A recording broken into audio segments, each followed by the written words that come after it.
Namaskar and Hari Om to all. My name is Kahaan Nagarkar.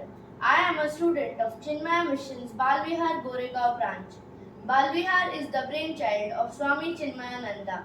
Its aim is to introduce our culture and inculcate dharmic values in children.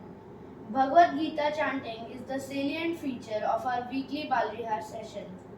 Today I am here to chant select shlokas from chapter 2 as of the Bhagavad Gita as a part of Project Saarathi. Project Saarathi is a collective attempt to introduce the Bhagavad Gita to 100 families.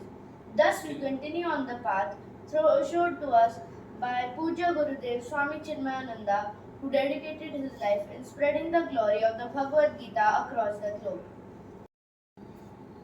Bhagavad Gita chapter 2 Sankhya Yoga. Om Shri Paramatmane Namaha. अथ द्वितीयोऽध्यायः साङ्ख्ययोगः सञ्जय उवाच तं तथा कृपयाविष्टम् अश्रुपूर्णाकुलीक्षणं विषीदन्तमिदं वाक्यम् उवाच मधुसूदनः श्रीभगवानुवाच कुतस्त्वाकश्मलमिदम् विषमे समुपस्थितम् अनार्यजुष्टमस्वर्ग्यम् अकीर्तिकरमर्जुन क्लैब्यमास्मकमः पार्थ नैतत्त्वय्युपपद्यते क्षुद्रं हृदय दौर्बल्यं त्यक्तोत्तिष्ठ परन्तप अर्जुन उवाच कथं भीष्ममहं सङ्ख्ये द्रोणं च मधुसूदनः इषुभिः प्रतियोत्स्यामि पूजार्हा वरिसूदन गुरून् हत्वा हि महानुभावान् श्रेयो भोक्तुं भैक्षमपीह लोके हत्वार्थकामांस्तु गुरूनिहैव पुञ्जीय भोगान् रुधिरप्रदिक्तान् न चैतद्विद्म कतरन्नो गरीयः यद्वा जयेमा यदि वा नो जयेयुः यानेव हत्वा न जिजीविषामः तेव स्थिता प्रमुखे धार्तराष्ट्रा कार्पण्यदोषोपहतः स्वभावः पृच्छामि त्वां धर्मसम्मूढचेताः यच्छ्रेयस्यान्निश्चितं ब्रूहि तन्मे शिष्यस्तेऽहं शाधिमां त्वां प्रपन्नम् न हि प्रपश्यामि ममापणुद्यात् यच्छोकमुच्छोषणमिन्द्रियाणाम् अवाप्य भूमा वशपट्नवृद्धं राज्यं सुराणामपि चाधिपत्यं सञ्जय उवाच एवमुक्त्वा ऋषिकेशं गुडाकेशः परन्तप न योच्यैति गोविन्दम् उक्त्वा तूष्णीं बभूवः तमुवाच ऋषिकेश प्रहसन्निव भारत सेनयोरुभयोर्मध्ये विषीदन्तमिदं वच श्रीभगवानुवाच अशोच्यानन्वशोचस्त्वं प्रज्ञावादांश्च भाससे कथासूनकथासूंश्च नानुशोचन्ति पण्डिता न त्वेवाहं जातुनाशं न त्वं नेमे जनाधिपाः न चैव न भविष्यामः सर्वे वयमतः परं देहिनोऽस्मिन् यथा देहे कौमारं यौवनं जरा तथा देहान्तरप्राप्तिः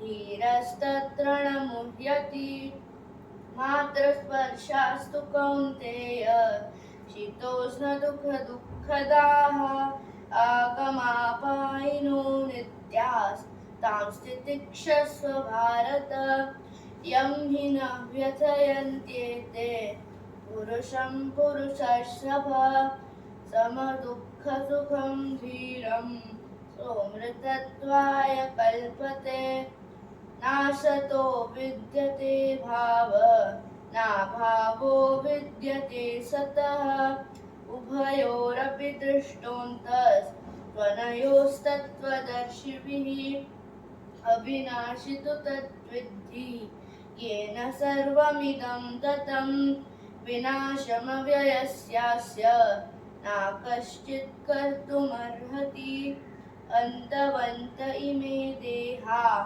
नित्यश्चोक्ता शरीरिणः अनाशिनो प्रमेयस्या तस्मद्युध्यस्व भारत येनं वेति हन्तारं यश्चैनं मन्यते हतम् उभौ तौ न विजानीत नायं हन्ति न हन्यते न जायते म्रियते वा कदाचित् नायं भूत्वा भविता वा न भूयः अजो नित्यः शाश्वतोऽयं पुराणः न हन्यते हन्यमाने शरीरे सर्वधर्मान् परित्यज्य मामेकं शरणं व्रज अहं त्वा सर्वपापेभ्यः मोक्षयिष्यामि मा शुचः हरि ओम्.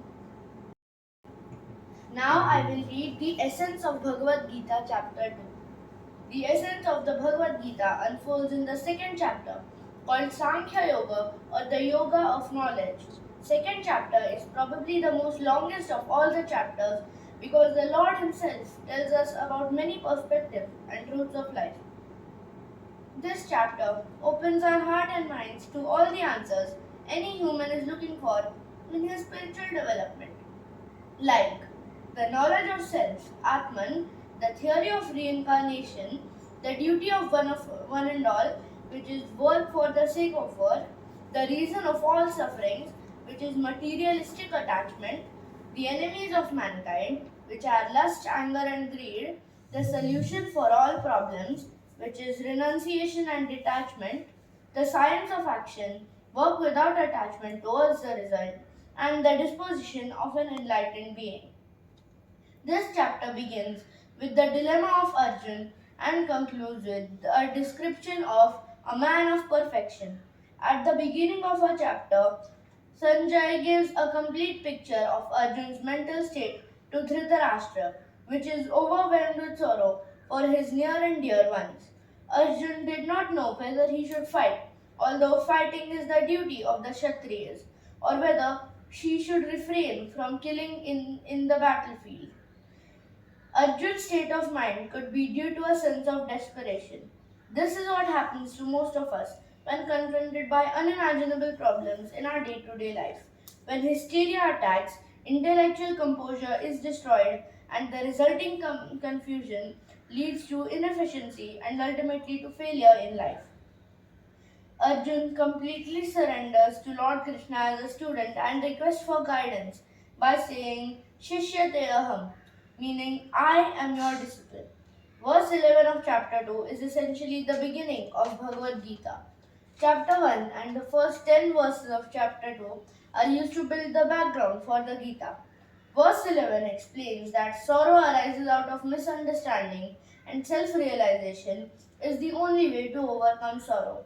The chapter further states that discrimination between the real and the unreal is called wisdom, and wise men do not grieve because they can discriminate between the imperishable soul and the perishable body. The body ever perishes, therefore it is not to be grieved, while the soul never perishes, and therefore it is also not to be grieved.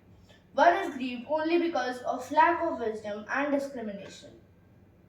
Lord Krishna explains that just as there is no grief when one discards old worn-out garments and there is joy at accepting new garments, in the same way, the embodied soul discarding old worn-out bodies joyfully accepts new ones.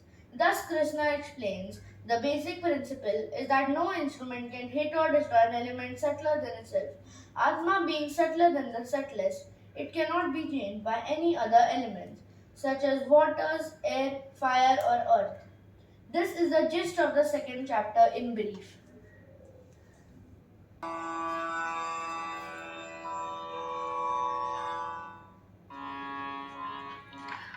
जय भगवद गीते मैया जय भगवद गीते हरिय कमल विहारिणी हरिय कमल विहारिणी सुंदर सुपुनीते ओम जय भगवद गीते कर्म सुमर्म प्रकाशिनी कामासक्ति हरा तत्त्वज्ञान विकाशिनी विद्या ब्रह्मकरा ओम जय भगवद गीते निश्चल भक्ति विधायिनी निर्मल बलहारी शरण रहस्य प्रदायिनी सब विधि सुखकारी ओम जय भगवद गीते राग द्वेष विदारिणी कारिणी मोद सदा भव भयहारिणी तारिणी परमानंद प्रदा ओम जय भगवद गीते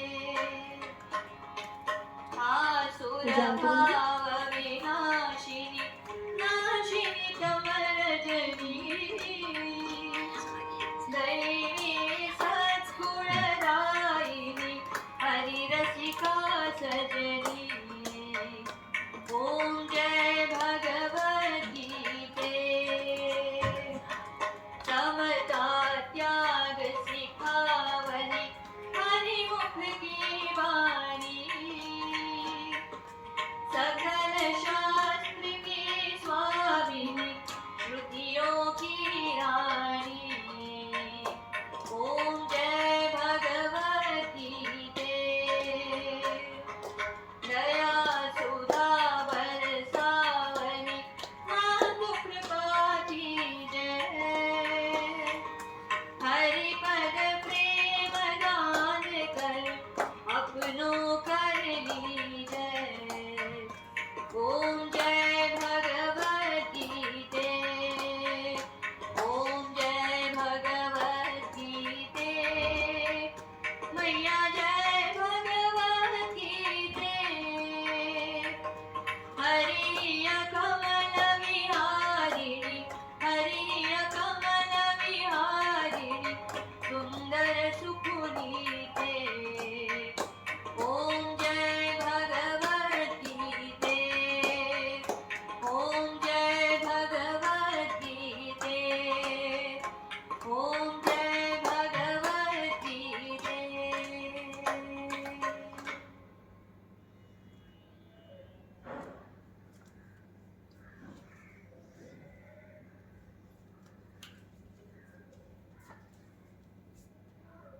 थोड़ा चला